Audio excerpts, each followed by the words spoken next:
My name's Eleanor. I'm 65, and my daughter-in-law stole my credit card during Sunday dinner.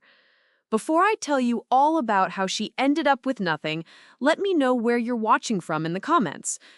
The scent of roasting chicken usually filled my home with comfort, a warm embrace of cherished memories. But on this particular Sunday, the aroma felt heavy, almost suffocating. The air in my dining room, usually filled with laughter and easy conversation, was thick with a tension only I seemed to feel. The Sunday roast was a tradition, a leftover relic from when Richard was alive, a time when our home truly felt like a sanctuary. Now it felt more like a stage for a carefully choreographed performance. Vanessa, my son Marcus's wife, bustled around my kitchen, her movements a little too energetic, her smile a little too wide, a little too fixed. "Mom, you just relax," she'd chirped, her voice saccharine sweet. "Marcus and I will handle everything." Her words, always laced with an underlying current of control, felt like a velvet glove around an iron fist. Marcus, bless his heart, just nodded along, a silent accomplice to his wife's subtle manipulations. He'd always been a bit too trusting, a trait I worried about even more after his father passed.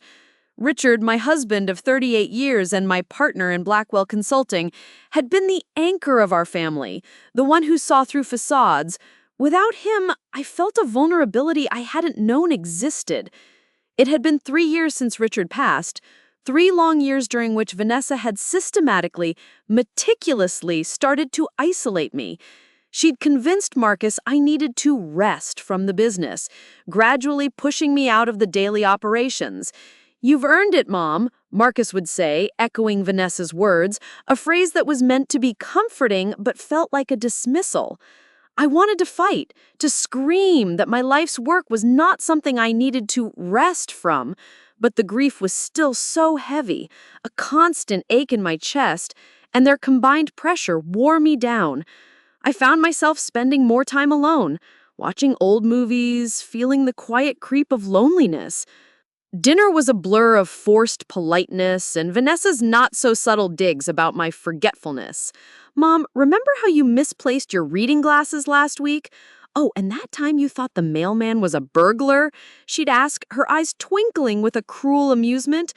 Marcus would chuckle awkwardly, never defending me, never challenging her. My jaw tightened, a familiar knot of anger forming in my stomach, but I kept my composure. Richard had always said, "Your gut knows, Elle. Trust it." And my gut was screaming, a silent alarm blaring in my soul. It told me Vanessa wasn't just annoying, she was dangerous. As they were leaving, Vanessa wrapped me in one of her suffocating hugs. Her embrace was too tight, too long, too cloying. "Oh, Mom, I love you so much. I just wished you'd let us take care of you more. Really relax, enjoy your golden years."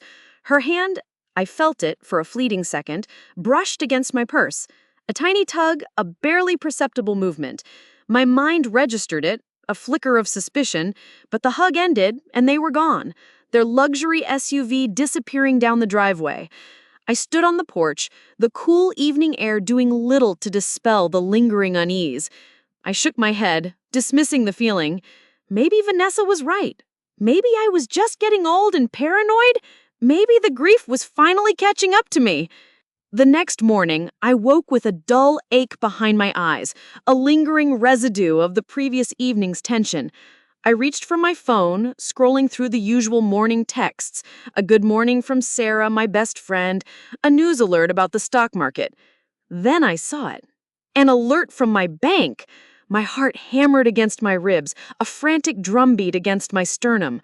$24,000 at Cartier, $20,000 at Tiffany, $4,500 at a luxury spa, and then the kicker, the one that made my breath catch in my throat, $18,500 for first-class tickets to Paris, totaling $67,000. My hands trembled, the phone almost slipping from my grasp, my vision blurred. How was this possible? Just then, another text popped up. It was from Vanessa. A picture of her, draped in what looked like the Cartier necklace, grinning broadly in front of the Eiffel Tower, the iconic landmark a blurry backdrop to her triumphant smile. "Thanks for the gifts, Eleanor," the caption read, followed by a winking emoji. Mockery. Pure, unadulterated mockery. A cold dread seeped into my bones, followed by a surge of white-hot anger that burned through my veins. My hands clenched into fists, my nails digging into my palms. I wanted to scream, to smash the phone, to lash out at the injustice. Then a strange, almost eerie calm washed over me. I looked down at the credit card still in my wallet.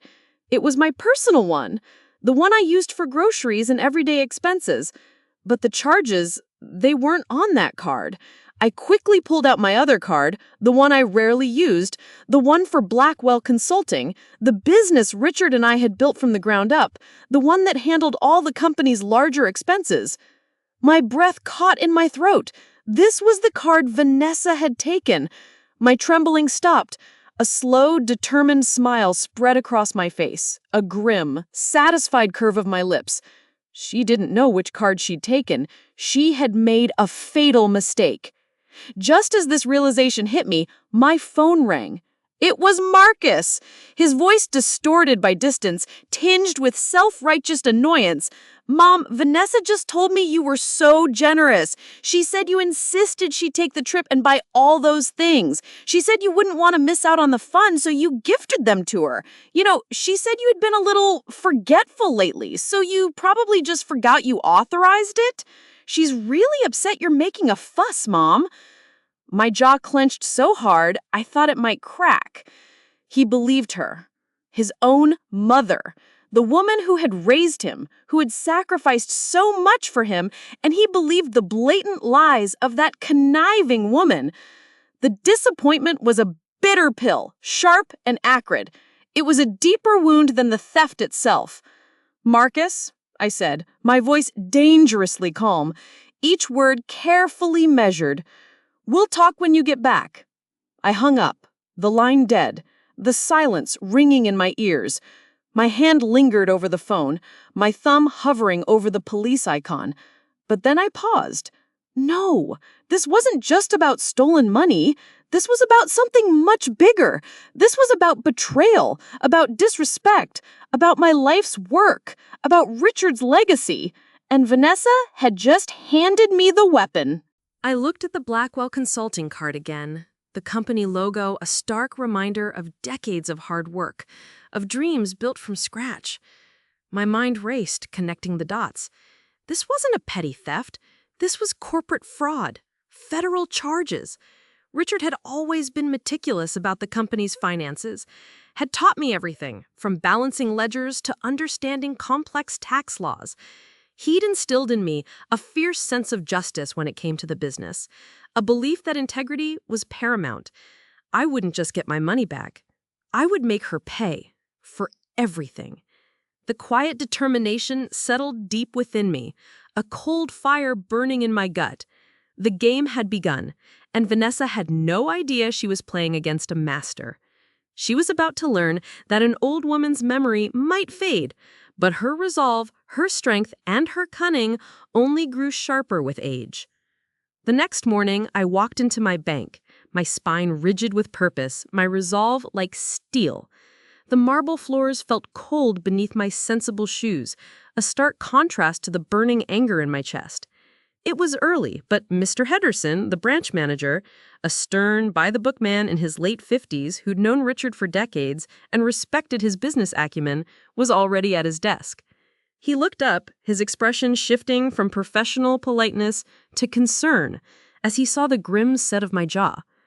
"Mrs. Blackwell, good morning. What can I do for you?" he asked, his voice formal. I placed the printout of the charges on his desk, pushing it across to him.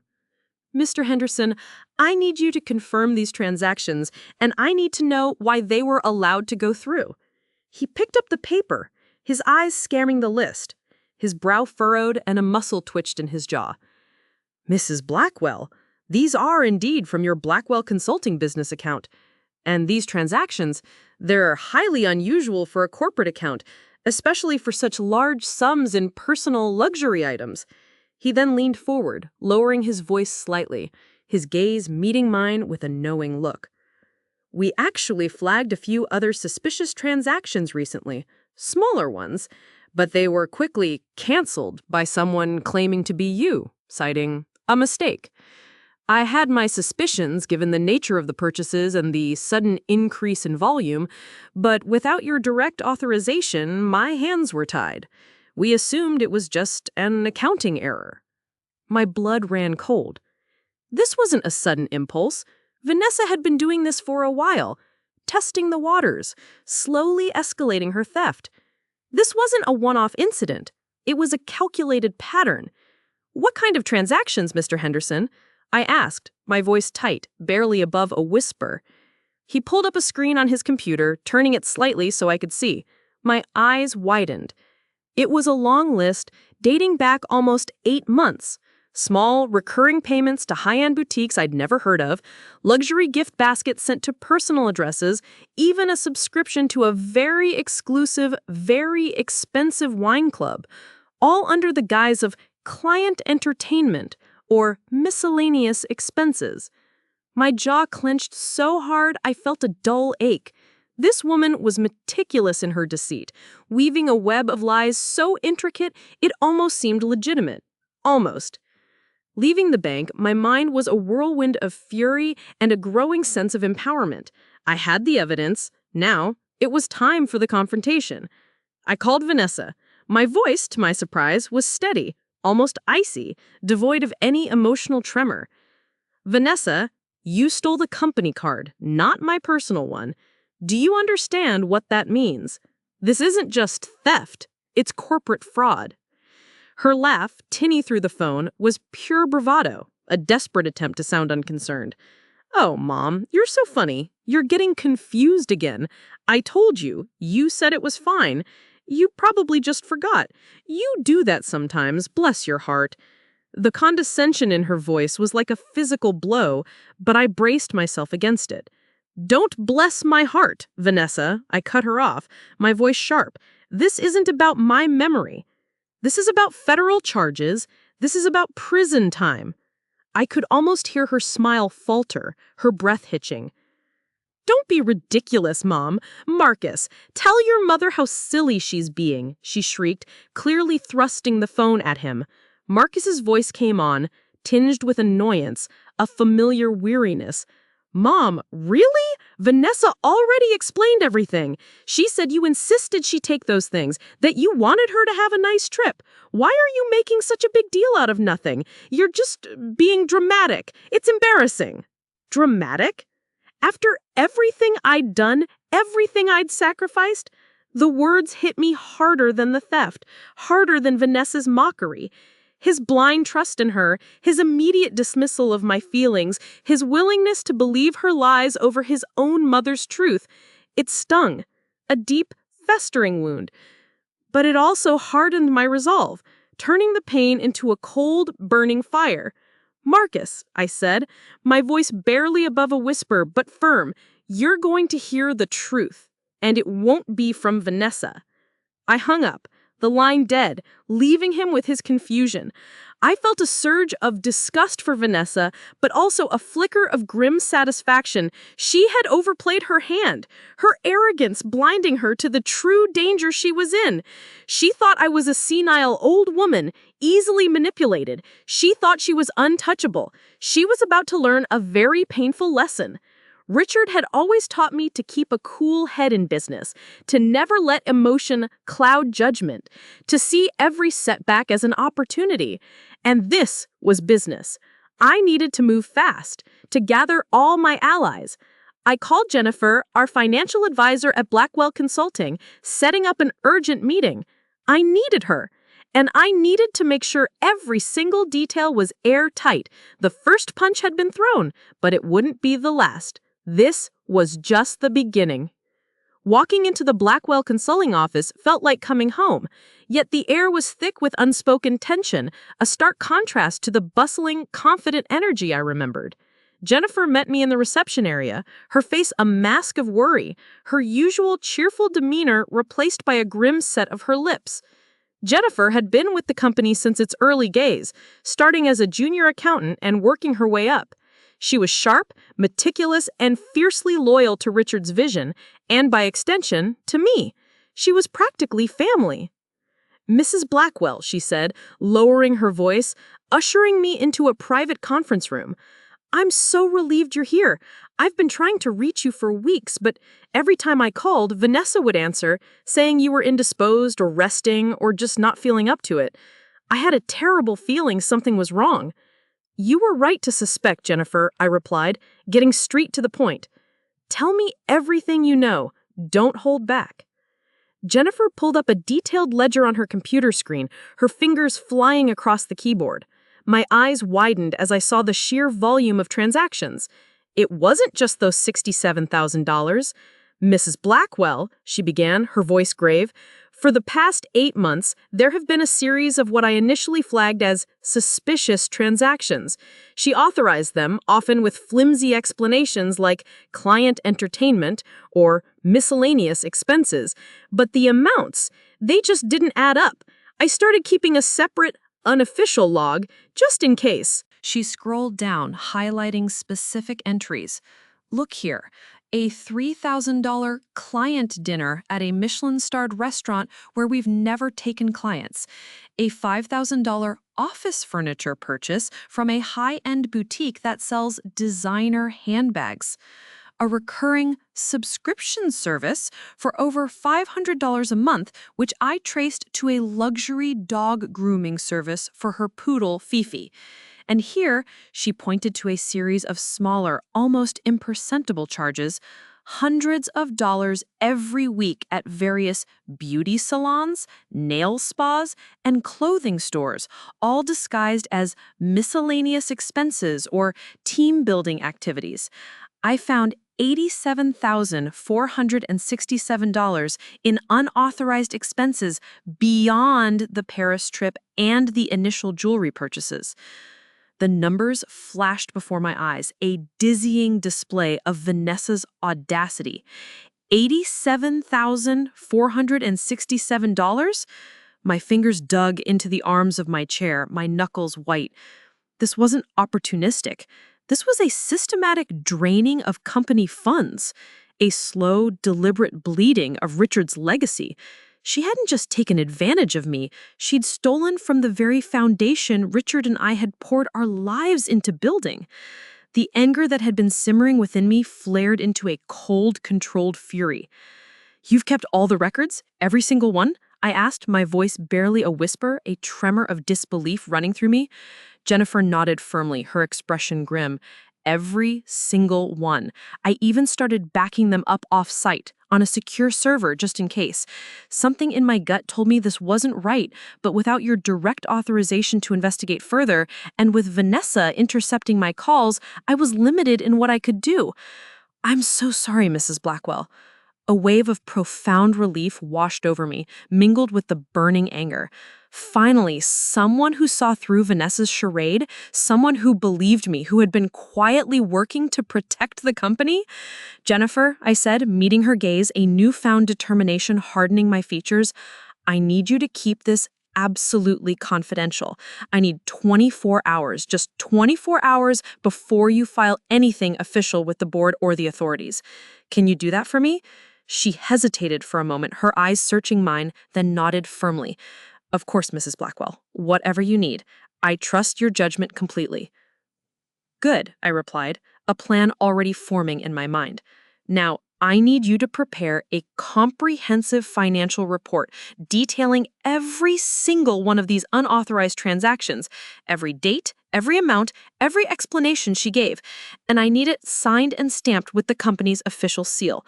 Have it ready by tomorrow morning along with copies of all the supporting documentation. This needs to be airtight." As I left Blackwell Consulting, the weight of the information settled heavily on my shoulders, but it was a weight of purpose, not despair.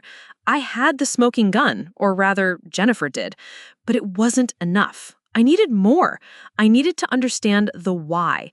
Vanessa's brazenness, her escalating theft, suggested a deeper desperation, not just simple greed. And I knew just the person who could help me find it. My mind went back to Sarah, my lifelong friend who often gossiped about neighborhood goings-on. She mentioned Marcus and Vanessa seemed to be living beyond their means, always buying new cars, taking lavish trips, but also complaining about bills. It was time to dig deeper. I was no longer just a victim. I was a strategist, and my next move needed to be precise, calculated, and utterly devastating. The next step required discretion, something Richard had always excelled at in complex business negotiations. Instead of resorting to something as crude as breaking into their house, which felt beneath me and legally risky, I called an old contact, Frank.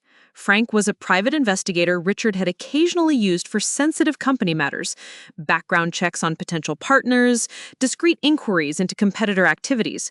Frank was reliable, discreet, and had a knack for getting information without crossing any legal lines. He was a man of few words, but his results spoke volumes. "Frank, it's Eleanor Blackwell," I said, my voice calm, professional. "Eleanor, it's been a while. How can I help?" His voice was gruff, but I detected a hint of warmth. He had always respected Richard. I explained my situation, carefully omitting some details about the corporate fraud for now, focusing instead on my concerns about my son's financial well-being. "Frank, I'm worried about Marcus and Vanessa. They seem to be living beyond their means, and I'm concerned they might be getting into trouble. I'd like you to discreetly look into their finances. See if you can find anything that explains Vanessa's recent extravagant spending. I also subtly mentioned Vanessa's strange behavior, her attempts to isolate me, hinting at a possible custody concern, suggesting she might be trying to gain control over Marcus's affairs, which would give him a legitimate reason to investigate her more thoroughly without me appearing to be the aggressor. Frank was a master at finding the truth, often where people least expected it. A few days later, Frank's report arrived. It was a thick, heavy envelope, sealed with his agency's discreet stamp. My hands trembled as I opened it, the paper rustling softly. The first few pages confirmed my suspicions, painting a grim picture of their financial reality. Marcus and Vanessa were drowning in debt. The report detailed multiple overdue credit card bills, each with staggering balances, several personal loans taken out at exorbitant interest rates, and even a second mortgage on their home. There were notices for late payments on their luxury cars, and a clear indication that they were constantly juggling payments, barely staying afloat. They were living far beyond Marcus's salary at his mid-level marketing job, and Vanessa clearly had no actual income despite her lavish lifestyle. The college fund Marcus had started for his hypothetical future children was practically empty, drained by what Frank's report termed unexplained transfers. This wasn't just greed. It was desperation, a gaping financial black hole that Vanessa was trying to fill with stolen money. But then I turned to the last few pages. Frank's team had found something far more sinister, buried deep within a locked box hidden under a loose floorboard in Vanessa's study. It was a folder, thick with printed documents, carefully organized. My blood ran cold as I read the chilling title, Project Eleanor, the 18-month plan. The pages detailed Vanessa's meticulous, chilling plan to gain full control of my assets. Each step was outlined with terrifying precision. Step 1, isolate Eleanor. Already done. She'd cut me off from friends and even Marcus. Step 2, undermine her mental competency. Her constant comments about my forgetfulness, arranging fake doctor's appointments, trying to get me to sign documents I didn't understand. Step 3, gain medical and financial power of attorney by Christmas. She'd even drafted fake legal documents, ready for signature, complete with forged notary stamps. Step 4, liquidate all assets within 18 months, transferring them to Marcus's name, then hers. It even included a detailed budget for detective services to gather evidence of my supposed mental decline. She had actually planned to hire someone to fabricate a case against me to make me appear senile and incapable of managing my affairs. My name, Eleanor Blackwell, was written dozens of times, followed by phrases like incapable of managing affairs, prone to confusion, and requires constant supervision. I even saw the name and number of a specialist she intended to use, a doctor who would supposedly confirm my decline. My jaw dropped. The sheer audacity, the cold, calculating malice. This wasn't just about stealing a credit card. It was a premeditated, long-term scheme to erase me, to steal everything Richard and I had worked for our entire lives, to strip me of my dignity and my very identity. My vision blurred with rage, but it was a cold, controlled fury, not a wild, emotional outburst. The fear I had felt before was gone, replaced by an iron resolve. She wanted to play dirty? Fine, I could play dirtier.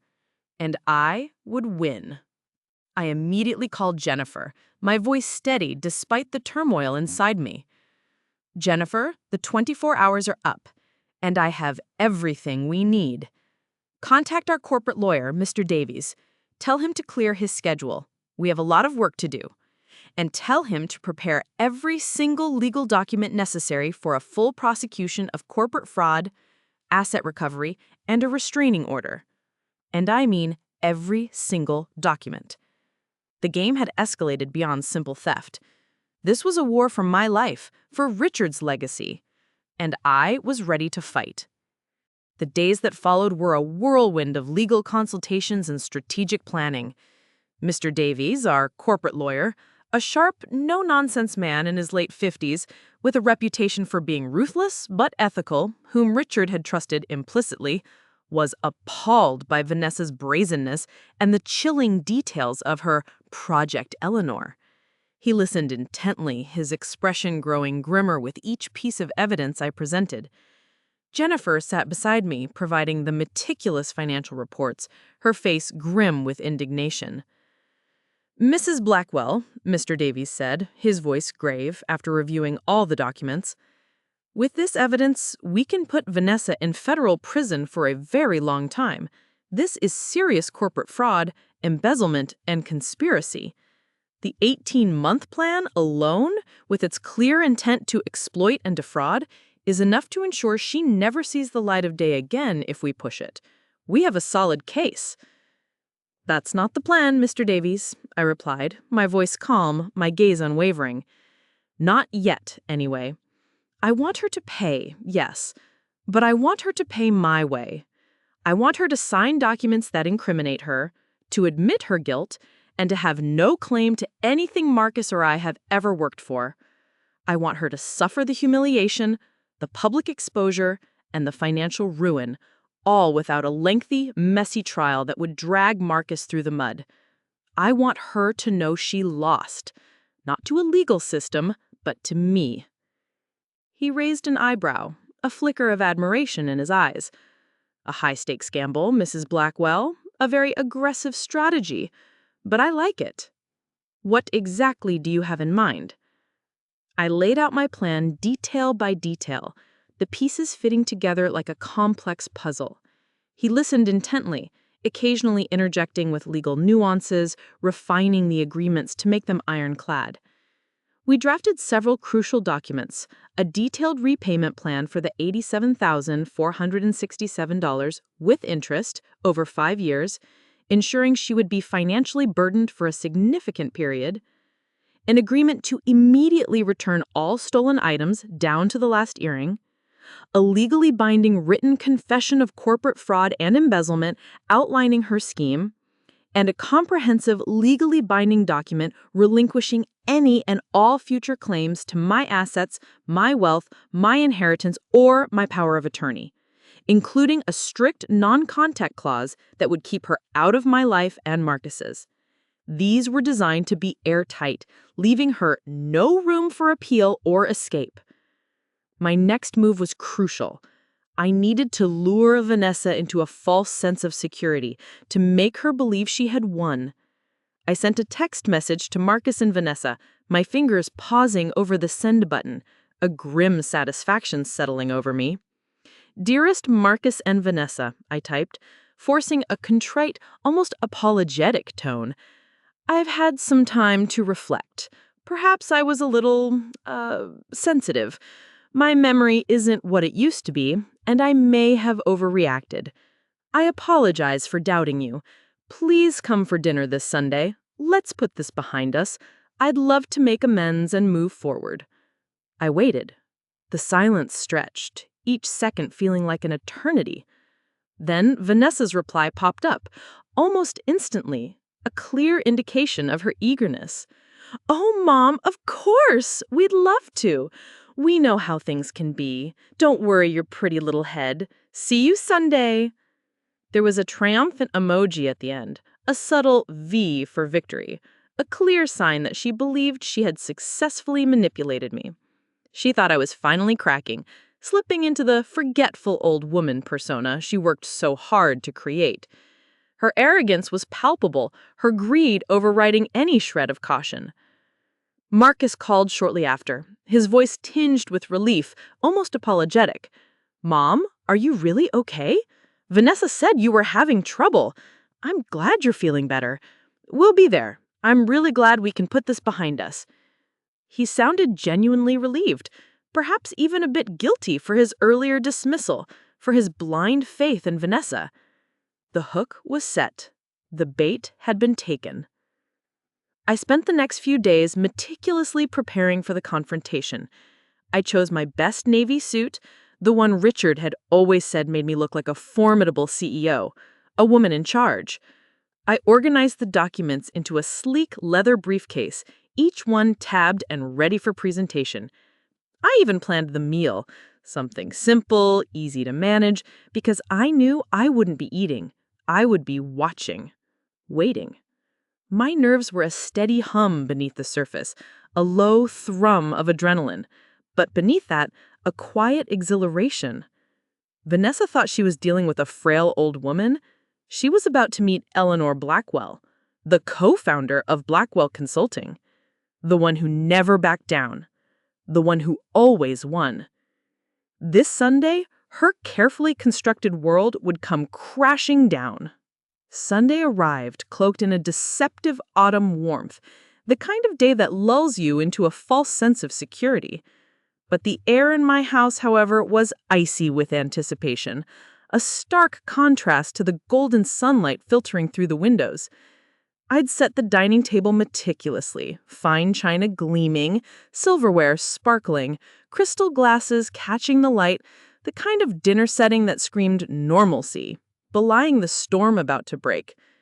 I was dressed in my navy suit, a power suit, my hair pulled back neatly in a severe bun. Every nerve ending was alert, my senses heightened, but my face was a mask of placid calm, betraying nothing. Marcus and Vanessa arrived promptly at 6, carrying a cheap bottle of wine, a stark contrast to the vintage bottles Richard used to bring, a small detail that grated on my nerves. Vanessa breezed in, her smile wide and artificial, exuding an air of triumphant confidence. She wore a new diamond pendant, a glittering teardrop that caught the light, glinting under the chandelier.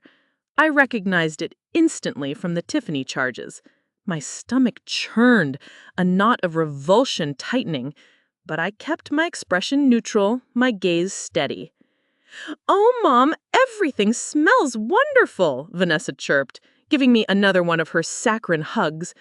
Her embrace was brief this time, but I felt her hand brush my side, a subconscious check for my purse, no doubt.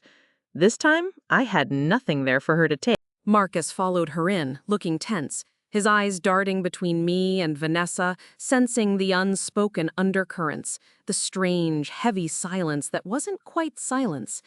Dinner was served.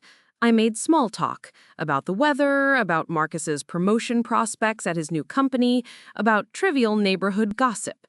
I kept my voice light, my questions innocuous. Vanessa, emboldened by what she perceived as my surrender, began to boast, her voice growing louder, more self-satisfied with each word. "Paris was divine, Mom, absolutely divine. The shopping was incredible. I wish you could have been there. Oh, and everyone at the gala just adored the Cartier necklace you so generously gifted me. They kept asking where I got such exquisite taste. I told them, my wonderful mother-in-law, of course." She smiled, a cat that had swallowed the cream, her eyes gleaming with a cruel satisfaction. Marcus shifted uncomfortably in his seat, his fork scraping against his plate. "Vanessa, maybe we don't need to talk about that right now," he mumbled, his voice low, clearly embarrassed. "Nonsense, darling. Mom was so sweet about it, weren't you, Mom?" She purred, her eyes fixed on mine, daring me to contradict her, to break character. I met her gaze, a faint, almost imperceptible smile playing on my lips. "Oh, I'm just so glad you enjoyed it, Vanessa. I truly am. Every single penny spent was, well, let's just say it was an investment." My voice was soft, almost placid, but there was an underlying current of something she couldn't quite decipher. She didn't know it yet, but that softness was the calm before the storm, the deceptive quiet before the thunderclap. I stood up, holding a glass of water, the ice clinking softly against the rim. "I propose a toast," I announced, my voice clear, cutting through the strained silence like a sharp knife.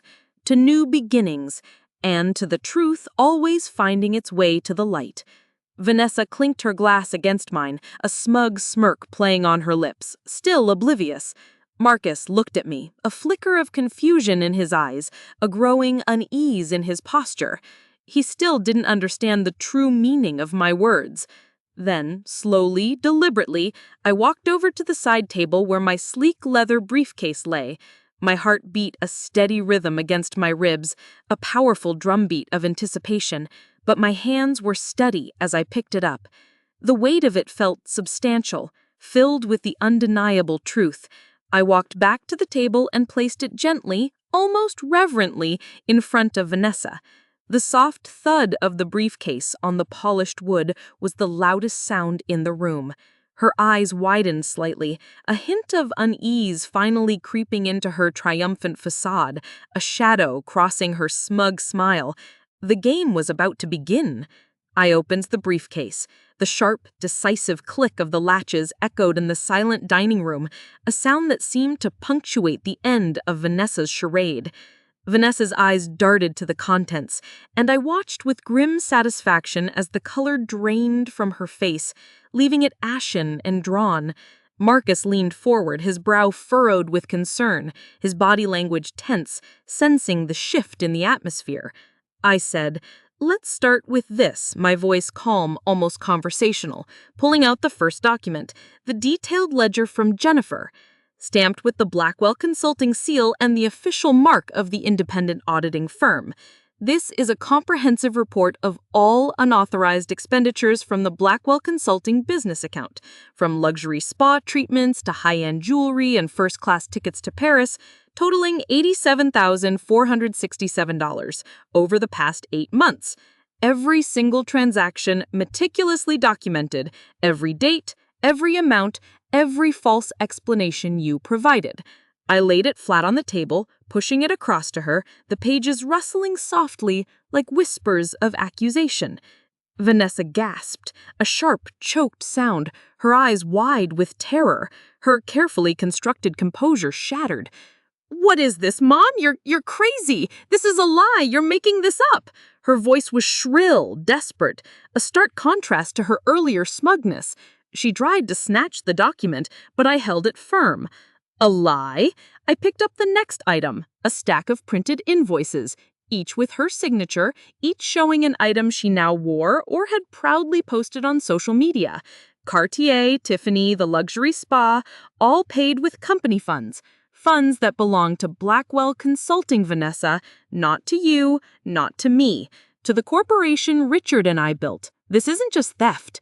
This is grand larceny. This is corporate fraud. Marcus's head whipped towards Vanessa, his face a mask of disbelief and dawning horror. His eyes, usually so trusting, were now filled with a terrible suspicion. "Vanessa? What is she talking about? What is this?" "She's lying, Marcus. She's confused. She's old. She's losing her mind." Vanessa shrieked, desperately trying to cling to her narrative, to turn the tables, to make him doubt me. But it was too late. Just then, my phone rang. I had anticipated this, a perfectly timed intervention. I put it on speaker, the sound filling the silent room. "Hello, Mr. Damies," I said, my voice clear and strong, resonating with authority. The corporate lawyer's voice boomed through the quiet room, crisp and professional. "Mrs. Blackwell, I'm calling to confirm that all documentation regarding the corporate fraud and embezzlement case against Miss Vanessa Thompson has been prepared. We have irrefutable evidence of $87,467 in unauthorized expenditures from the Blackwell Consulting business account, spanning 8 months. We also have concrete proof of Miss Thompson's long-term plan to gain control of your assets, which constitutes a severe form of elder abuse and attempted financial exploitation. As you know, these are federal offenses with potential prison sentences of up to 20 years and substantial fines. We are ready to file the lawsuit with the federal court first thing tomorrow morning, pending your instruction." Vanessa shrieked, a high-pitched, desperate sound, like a wounded animal. She lunged for my phone, but I pulled it back, out of her reach.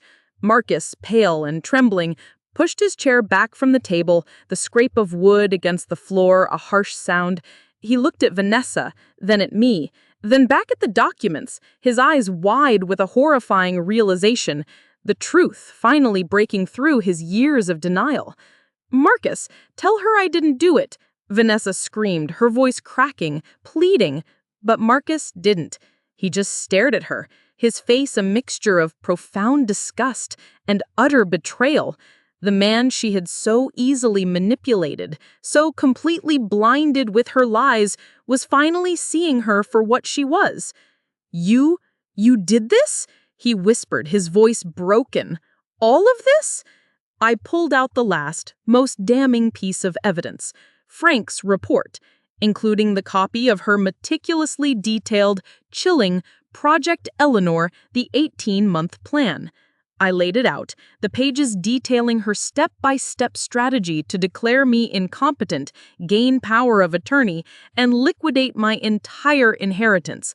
The cold, calculated words stared back at her, undeniable proof of her malice. "Vanessa," I said, my voice cutting through her desperate sobs, no longer calm, but sharp with righteous indignation. "You didn't just steal money. You tried to steal my life. You planned to put me away, to strip me of my dignity, to take everything Richard and I built. You attacked his legacy. You attacked me." My voice rose, raw with emotion, but still controlled, powerful. "You attacked the core of who I am. You tried to erase me." The silence that followed was deafening, broken only by Vanessa's ragged breathing. The truth, finally unleashed, hung heavy in the air. The air in the dining room crackled with an unbearable tension, thick with Vanessa's desperate sobs and Marcus's stunned silence. Vanessa was a cornered animal, her denials turning into frantic, incoherent pleas, her eyes darting around the room, searching for an escape, a way out of the trap she had so meticulously set for herself. "Marcus, she's lying. She's crazy. She's trying to ruin us," Vanessa shrieked, her voice hoarse, her face contorted in a mask of fear and fury. She lunged forward, not at me, but towards the door, a desperate attempt to flee. But Marcus, as if waking from a long, terrible dream, moved swiftly, blocking her path. He didn't touch her, but his presence, his sheer disappointment, was a physical barrier. My voice remained steady, a stark contrast to Vanessa's hysteria, cutting through the chaos like a surgeon's scalpel. "Vanessa, you have 2 choices, and only 2. First, you can sign these agreements right now." I pushed forward 2 more thick binders prepared by Mr. Davies, their covers stark against the white tablecloth. "This first one," I continued, pointing to the top document, my finger firm, is an agreement to immediately return all items purchased with Blackwell Consulting funds, the jewelry, the designer bags, the luxury items, everything, and to repay the full $87,467 with interest over the next 5 years. This isn't a suggestion, Vanessa. This is a legally binding contract. You'll be working to pay this off for a long, long time. Every penny you stole, you will pay back, and then some. Vanessa scoffed, a strangled, guttural sound, her eyes wide with defiance. I'm not signing anything. You can't make me. This is blackmail. Oh, but I can, I replied, my eyes fixed on hers, unwavering, cold. This second document is a sworn confession of corporate fraud and embezzlement. It details your Project Eleanor plan, your attempts to declare me incompetent, and your agreement to never, ever contact Marcus or me again. It also legally relinquishes any future claims to my assets, my inheritance, or my custody in any way. It explicitly states that you waive all rights to challenge this agreement in court. Vanessa's face crumpled. She looked from me to Marcus, tears streaming down her face, her eyes pleading, desperate. Marcus, please, don't let her do this to me. We can work this out. We're married. Marcus, however, was already a million miles away. His face was a mask of profound sorrow, disgust, and utter betrayal. He looked at her, his eyes filled with a chilling mixture of grief and revulsion. You tried to steal from my mother. You planned to put her in a home. You lied to me, Vanessa. For 3 years, you lied to me. Every single day was a lie. He shook his head slowly, a single tear tracing a path down his cheek. I don't even know who you are anymore. His words were a final, devastating blow, severing the last thread of hope she might have had. And your second choice, Vanessa, I continued, ignoring her desperate pleas, my voice unwavering, relentless, is that I send all of this, every single document, every financial record, every piece of evidence of your fraud and your malicious plan to the FBI first thing tomorrow morning.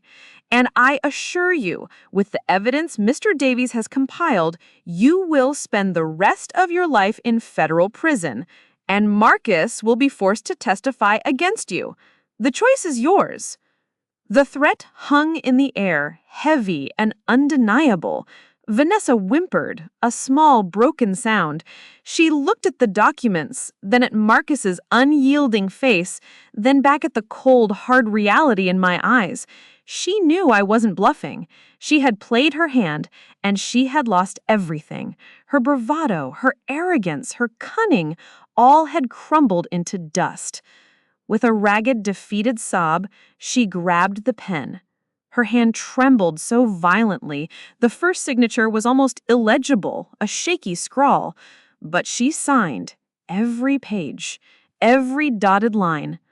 I watched her, not with triumph or glee, but with a quiet sense of justice, a deep satisfaction that the truth had prevailed. She had brought this upon herself. As she finished, she collapsed back into her chair, a broken, defeated woman, her shoulders shaking with silent sobs. Marcus looked at me, his eyes filled with a profound sorrow, then at Vanessa with pure contempt. The power had shifted, the tables had turned, and Eleanor Blackwell, the woman they had tried to erase, stood victorious, her dignity restored. Marcus stood up, walked over to Vanessa, and without a word pulled her chair back from the table. "Get your things," he said, his voice devoid of emotion, flat and final. The finality of his tone was absolute. The battle was over. The war was won. The dining room was silent after Marcus led Vanessa out, her choked sobs echoing in the hallway as she scrambled to gather her meager belongings. I heard the front door click shut. a sound of definitive closure, a final period at the end of a painful chapter. Marcus came back, his face ashen, his shoulders slumped, but his eyes were clear, finally free from the haze of Vanessa's manipulation. "Mom," he began, his voice raspy, broken, I don't know what to say. I'm so sorry. I was so blind. I should have listened to you." I walked over to him, placing a hand on his arm, feeling the tremor in his muscles. "You don't have to say anything right now, son. Just be." I pulled him into a tight hug, feeling his trembling body, his head resting on my shoulder. He had been a victim of her manipulation too, just in a different, more insidious way. That night, Marcus stayed. He slept in Richard's old study, surrounded by the familiar scent of old books and Richard's pipe tobacco. A silent acknowledgement of the void in his life and the new beginning that lay ahead for both of us. The very next morning, Marcus filed for divorce. The legal process was swift, fueled by Vanessa's signed confessions and the overwhelming evidence Mr. Davies had compiled. She had no grounds to fight. She lost everything, her half of their assets, any claim to alimony, and faced the immediate pressure of the repayment plan. Her social circle vanished overnight. The facade of the perfect daughter-in-law shattered, revealing the calculating manipulator beneath. The public humiliation, the financial ruin. It was far more potent punishment than prison, stripping her of the very things she craved, status and wealth. She was left with nothing but her debts and her shattered reputation. 6 months later, my life had transformed in ways I hadn't dared to dream. I sold the big house, the one filled with too many ghosts and painful memories. It was too large for just me, a relic of a past that needed to be honored but also moved on from. I bought a beautiful penthouse condo overlooking the river, smaller, more modern, filled with sunlight that streamed through the floor-to-ceiling windows. It felt like a fresh start, a canvas for a new chapter, unburdened by the past. I filled it with new furniture, vibrant art, and just a few cherished mementos of Richard, carefully chosen to honor his memory without holding me back from the future. I wasn't just rebuilding my home, I was rebuilding my life. I joined a hiking club, taking long walks through nature trails, feeling the wind in my hair, the sun on my face, alive again. I enrolled in a pottery class, getting my hands dirty, molding clay into something tangible and beautiful, finding a new creative outlet. I volunteered at the local library, connecting with my community, feeling useful and valued, contributing something meaningful. I made new friends, women who were strong, independent, and full of life, who didn't see me as an old widow, but as Eleanor, a woman with stories to tell and a future to embrace. My relationship with Marcus blossomed. He found a new job, a less glamorous but more fulfilling role that allowed him to work with his hands, away from the corporate politics and superficiality he'd been drawn into. He lived more simply, no longer chasing the shallow dreams Vanessa had instilled in him. He visited often, not out of obligation, but out of genuine affection and respect. We talked for hours, really talked for the first time in years, sharing our fears, our hopes, our healing. He finally saw me not as a burden, but as his mother, a survivor, a formidable woman who had saved him from a terrible fate. He was grateful, truly grateful, that Vanessa's greed had led to her downfall before she could complete her plan to steal everything I had worked for my entire life. I sat on my new balcony watching the boats glide by on the river, the city lights twinkling in the distance. The sun warmed my face, a gentle caress. A profound sense of peace settled over me, a quiet hum of contentment. I had fought for my life, for my legacy, for my right to be seen and respected, and I had won. This journey, my journey, wasn't just about reclaiming money. It was about reclaiming myself, my identity, my very soul. For so long, I had been defined by my roles: Richard's wife, Marcus's mother, the co-founder of Blackwell Consulting. When Richard passed and Vanessa began her insidious work, I felt my identity unraveling, piece by painful piece. I felt disposable, invisible, like my contributions and my worth were being systematically erased. That's a pain many women, especially women my age, understand all too well. The feeling that after a lifetime of sacrifice, of giving, of nurturing, you're simply forgotten, or worse, used, exploited, discarded. I learned that the true value of a person isn't in what they possess or even how others treat them.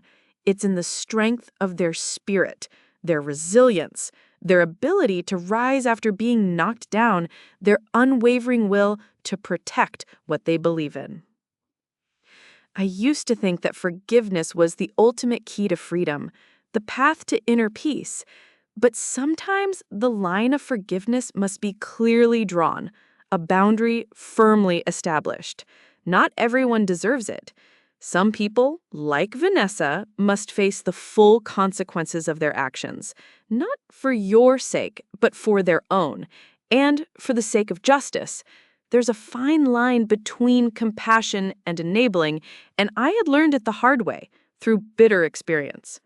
I fought not for revenge, though a part of me certainly felt that satisfaction. I fought for justice, for the dignity of my years, for the quiet sacrifices Richard and I made, for the legacy we painstakingly built together. And I won. Victory wasn't about bitterness. It was about finding fairness, about reclaiming my narrative, about rediscovering my own power, my own voice. This life, your life, no one has the right to strip away your worth unless you allow them to do so. You have to believe in your instincts, that quiet voice inside that tells you something is wrong. You have to seek the truth, no matter how painful it might be. And you must never, ever give up fighting for what you deserve. I look at the picture of Richard on my nightstand, his smiling face looking back at me, his eyes full of the love and respect he always showed me. "Richard," I whisper, a tear finally escaping and tracing a warm path down my cheek. A tear of relief, not sorrow. I did it. I protected our legacy, and I found myself again. I found the strength you always saw in me. Then I look out at the vast expanse of the river, feeling the gentle breeze on my face, the warmth of the setting sun. It's almost as if I'm speaking to someone out there, or perhaps to you, reading my story. This isn't just my tale. It's a testament to the enduring strength of a woman's spirit when faced with betrayal and injustice. It shows that even when you feel dismissed, undermined, or taken advantage of, you can find your voice. You can demand what is rightfully yours. You can reclaim your life. Perhaps my story has touched something within you. Perhaps you too have felt your sacrifices unappreciated or been taken advantage of by those closest to you. Have you ever had to stand up to protect your worth, your home, or your peace of mind? Remember, you are not alone, and you are so much stronger than you think. Don't let anyone dim your light. Stand tall, fight for yourself, share your perspective in the comments below. I'd love to hear from you.